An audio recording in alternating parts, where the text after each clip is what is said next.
No me seas penca y estudia la pintura flamenca.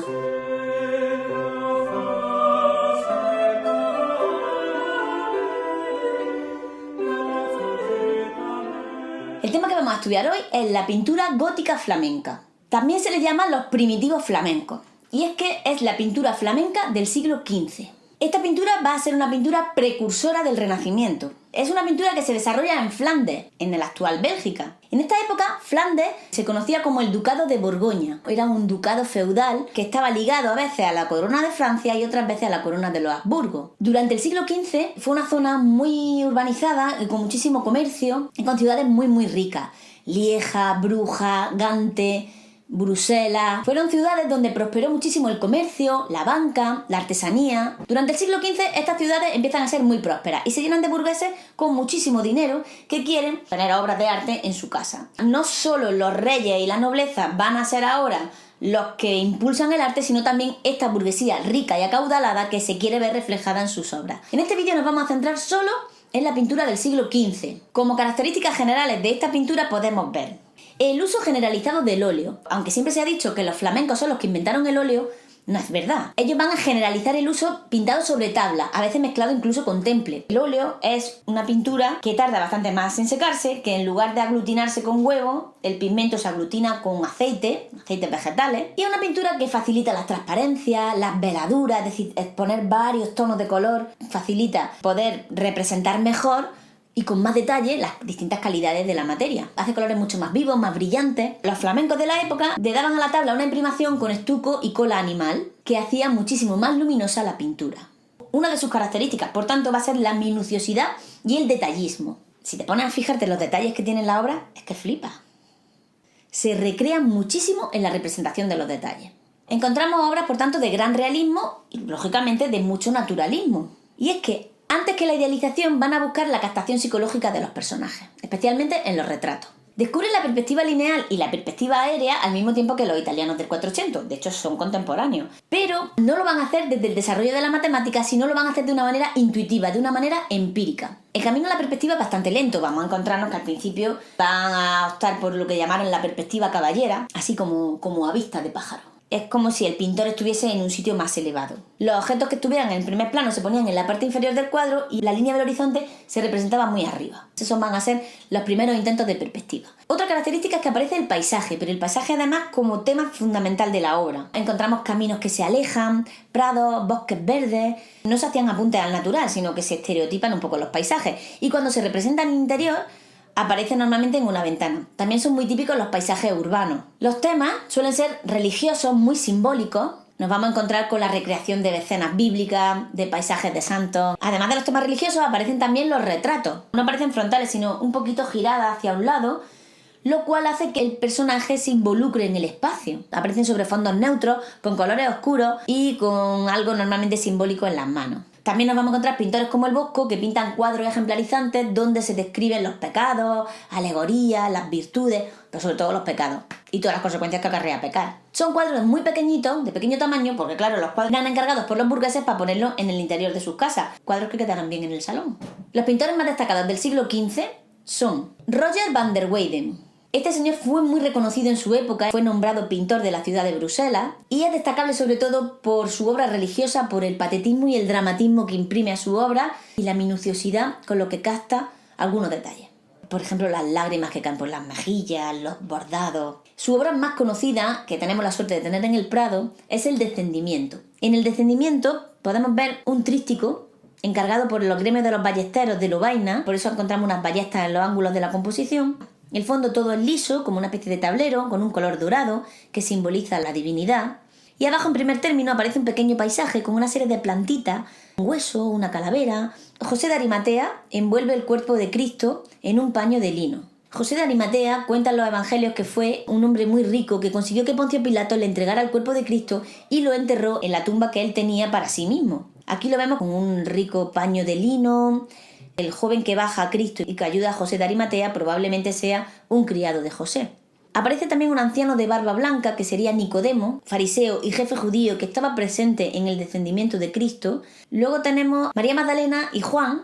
Ambos hacen una especie de paréntesis en el cuadro. Fijaros, tenemos María Magdalena a un lado y Juan a otro. Ambos se doblan de dolor. María Magdalena tiene un cinturón que simboliza la pureza. Y bueno, la Virgen también desfallece, también se dobla, aparece con el mismo gesto. La está sujetando San Juan y una mujer vestida de verde que probablemente sea su hermanastra Salomé, que es además también la madre de Juan. El otro hombre vestido de verde es probablemente otro criado de Nicodemo, y la otra mujer de detrás del santo parece ser que es María Cleofás, la otra hermanastra de María. También es un personaje con una gran carga dramática. Curiosísimas las lágrimas que rebalan por su mejilla, parece que hay una que está a punto de gotear, de una belleza infinita. Muy destacable el detallismo en la vestimenta, los brocados, los rasos, las sedas, el lapislázuli de María. Es muy importante el color. Fijaros cómo los personajes femeninos, más patéticos, más dolorosos, más dramáticos, están vestidos con colores fríos y el resto aparecen con colores cálidos. Cristo aparece con su corona de espinas todavía, apenas aparecen huellas de la flagelación, solo aparecen las llagas en las manos, en los pies. La cruz está en el centro exacto de la tabla, marcando un claro eje simétrico, y hay una luz que entra por la derecha.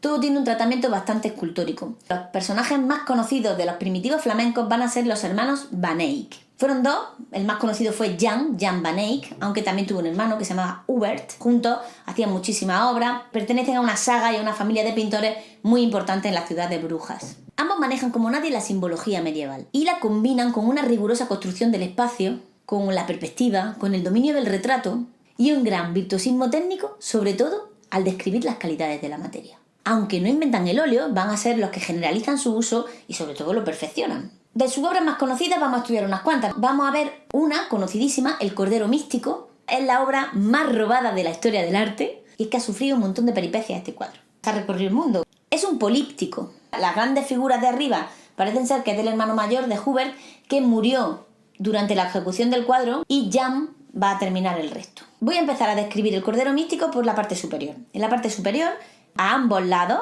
nos encontramos a un lado la figura de Adán. Un Adán que no está idealizado, es el autor del pecado. Son los primeros desnudos de la pintura flamenca. Fijaros, en grisalla, en la parte superior, aparece Caín y Abel haciendo una serie de ofrendas a Dios. Al otro lado, justo en el otro lateral, nos va a aparecer Eva, que lleva una fruta, que realmente no es una manzana, sino que es un cítrico.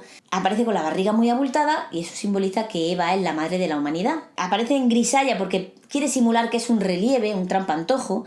Y aparece Abel asesinado a manos de Caín. En los siguientes paneles nos van a aparecer los ángeles. Ángeles cantores con elegantes vestidos y al otro lado los ángeles músicos con un montón de instrumentos musicales. En la tabla central nos aparece Dios Padre en el trono, con una tiara, con un báculo, bendiciendo, y en el suelo vemos una corona. Eso representa que es el rey del mundo. A un lado nos aparece María, idealizada, muy bella, con un elegante vestido azul, con joyas y con una rica corona en la cabeza. Y al otro lado nos aparece Juan Bautista, que viste de verde y lleva un libro sobre las rodillas. Si os fijáis, aparecen un montón de inscripciones en los tronos. Y luego en la parte de abajo, en el panel central, aparece el Cordero Místico. A la izquierda aparecen jueces y caballeros que van a adorar al Cordero. Aparece San Jorge, el rey de Francia, símbolos de la justicia, de la fortaleza. Y a la derecha nos van a aparecer ermitaños, Antonio Abad, María Magdalena y también los peregrinos, como por ejemplo la figura más grande sería San Cristóbal, que es el patrón de los viajeros, algunos símbolos de la templanza y la prudencia. Todos van a adorar al Cordero. En el panel central aparece el Cordero Místico, una multitud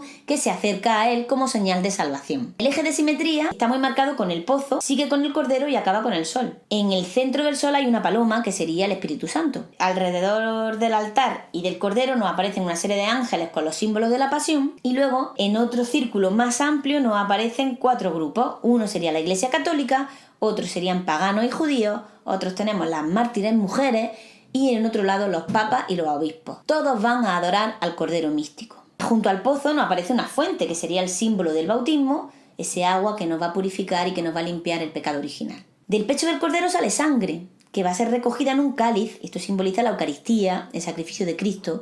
Al fondo se ven las torres de la ciudad de Gante y un paisaje idealizado con prados y frutales. Con el políptico cerrado vamos a ver 3 niveles. Un primer nivel inferior donde aparecen los donantes, que es un próspero comerciante y su mujer, y en grisalla nos aparece San Juan Bautista, que lleva un cordero, y San Juan Evangelista, más joven, que lleva un cáliz. En el nivel del medio nos aparece una gran anunciación, con un gran sentido de la profundidad y de la perspectiva lineal, aunque es curioso porque el techo es muy bajo y los personajes aparecen como muy grandotes. Y en el nivel superior nos aparecen profetas y sibilas con una serie de letreros donde nos cuentan sus visiones, precisamente nos hablan de la llegada del Mesías. Mezclar los profetas con la Sibila es mezclar el mundo clásico con el mundo cristiano. Esto lo va a hacer luego Miguel Ángel en la Capilla Sixtina, pero fijaros que ya teníamos un precedente con Van Eyck.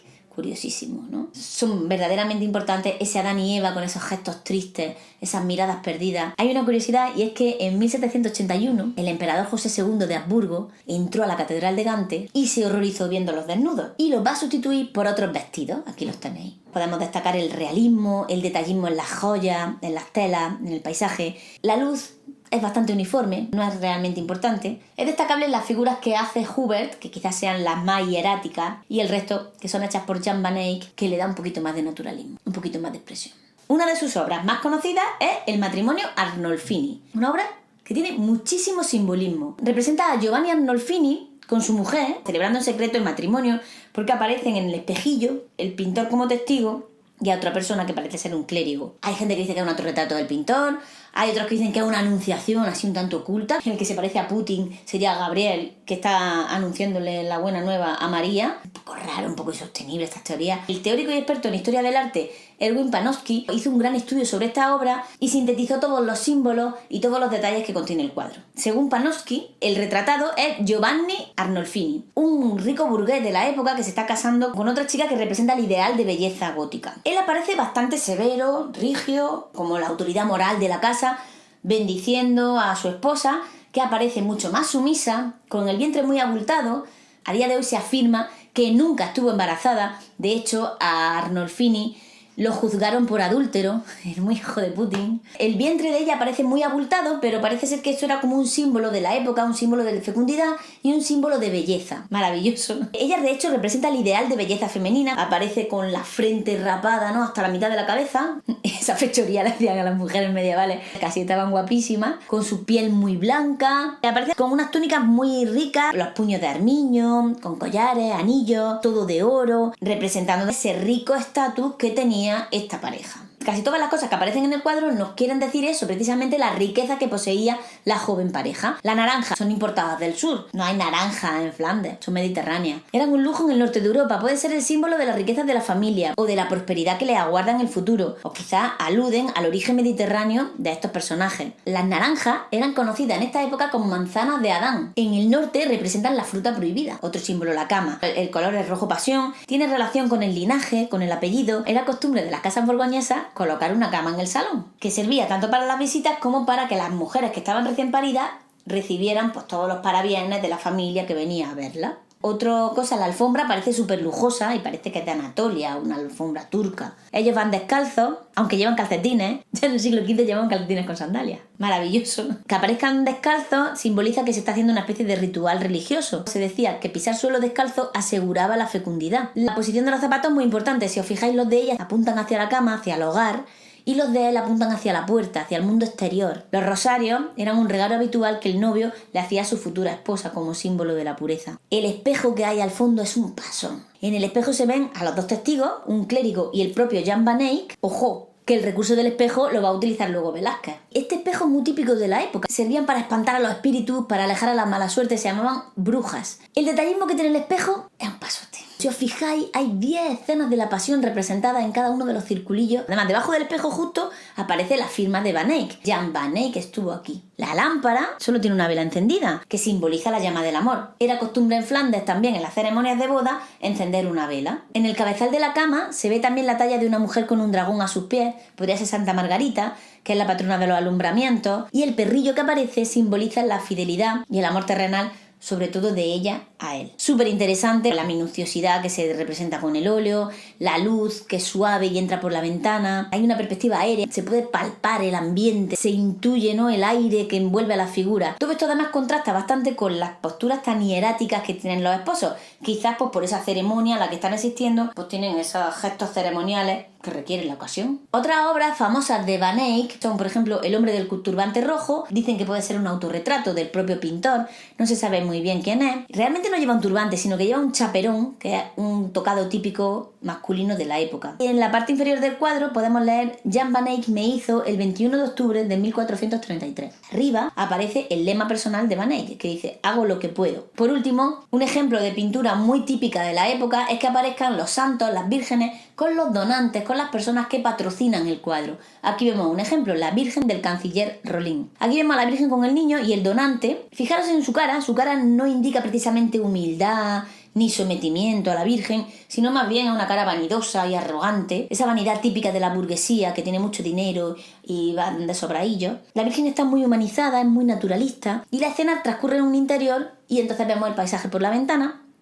Y por último, no podemos hablar de la pintura flamenca sin hablar del Bosco, uno de los pintores más enigmáticos, más simbólicos y más fantasiosos de toda la historia del arte. Es un artista súper especial. Su pintura es súper moralizante y satírica. Hace frecuentes alusiones al pecado. Entre sus obras más conocidas destacan El carro de Leno. Aquí lo vemos, un tríptico que cerrado tiene un vendedor ambulante, es como un peregrino acechado por los peligros del viaje. Abierto nos representa en el panel de la izquierda el paraíso, donde nos aparece la creación, el pecado y la expulsión de Adán y Eva del paraíso. En el panel de la derecha aparece el infierno, el castigo de los pecados, con una serie de diablos que están construyendo una torre, posiblemente sea la Torre de Babel. En el panel central nos encontramos el carro de Leno. Viene de un texto del profeta Isaías donde nos dice que los placeres y las riquezas son como el heno de los campos, que se secan pronto y que se acaban. Es decir, que es algo atractivo, pero efímero. Encima del carro aparece una pareja besándose, observado por la lechuza, que es la herejía, la maldad. Aparecen 3 personajes tocando. En otro lado aparece un ángel que mira a Cristo en el cielo y que reza. Todos los hombres en el mundo quieren coger su trocito de heno. Claro, los reyes y los emperadores, que aparecen también en el cuadro, lo van a conseguir con facilidad. Sin embargo, el resto de los mortales se van a tener que pelear, pisotear, para poder conseguir su trocico de heno. El mundo es un carro de heno del cual cada uno toma lo que puede. Pero vaya, el cuadro más famoso del Bosco es, por supuesto, El Jardín de las Delicias. Una de las historias más fascinantes, misteriosas y atrayentes de la historia del arte. Tenemos la suerte también de que está en el Museo del Prado y podemos verlo cuando vamos a Madrid, claro. Es un tríptico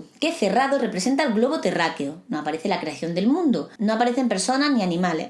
Hay gente que afirma que sería el mundo después del diluvio, pero más bien parece el tercer día de la creación. Abierto, en el panel de la izquierda, el paraíso, el último día de la creación con Adán y Eva. El idílico Edén no es tan idílico, aparecen un montón de animales que se enfrentan unos a otros con malos rollos. Aparecen además animales súper exóticos, que a ver dónde había visto el Bosco estos animales. El demonio está escondido en los estanques y en las rocas. Es decir, que aunque es el paraíso, está el demonio ahí acechando. En el panel central nos aparece un falso paraíso donde la humanidad ha sucumbido a la lujuria y al pecado. Si os fijáis, nos aparecen un montón de relaciones heterosexuales, homosexuales, onanistas, con animales, con plantas. Mira esta, por ejemplo. En el primer término aparecen desnudos en pareja o en grupo, junto a las plantas, los minerales, las conchas, comiendo muchos frutos, cerezas, frambuesas, madroños. Es una alusión clarísima a los placeres sexuales. En la época medieval se decía, para decir coger fruta.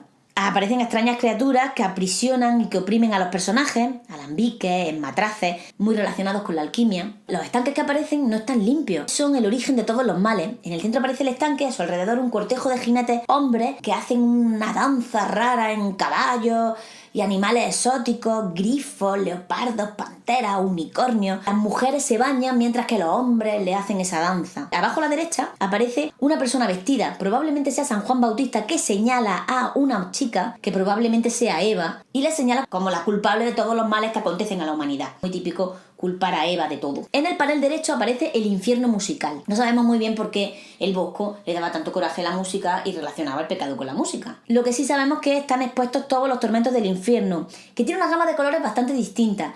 Arriba aparece la típica imagen del infierno, con una serie de arquitecturas incendiadas. La crítica coincide que el cuchillo y la oreja son genitales masculinos y la gaita que tiene un monstruo en su cabeza serían los genitales femeninos. En el centro aparece el hombre árbol, que mira al espectador. El tórax de este hombre está abierto y en el interior hay muchos seres. Hay uno muy curioso que tiene una flecha en el culo, mira. Destaca también un personaje con cabeza de pájaro, sentado en un retrete, con una olla en la cabeza y con una serie de elementos de cocina. Podría ser el símbolo de la gula. Aunque también hay otros que dicen que podría ser Satanás, que se está tragando a los condenados y está defecándolos en el pozo negro que hay abajo, donde también otros personajes vomitan monedas como símbolo de la avaricia. Abajo a la izquierda aparecen unos jugadores de naipes, el backgammon, que están torturados por demonios y que simbolizan la pereza, la gula. El objetivo que plantea el Bosco es moralizar a través de la crítica. Hasta aquí el vídeo de hoy. Espero que os haya gustado la pintura flamenca, la verdad que es apasionante, que os haya servido y ya lo sabéis. Si me queréis, suscribirse. Maravilloso.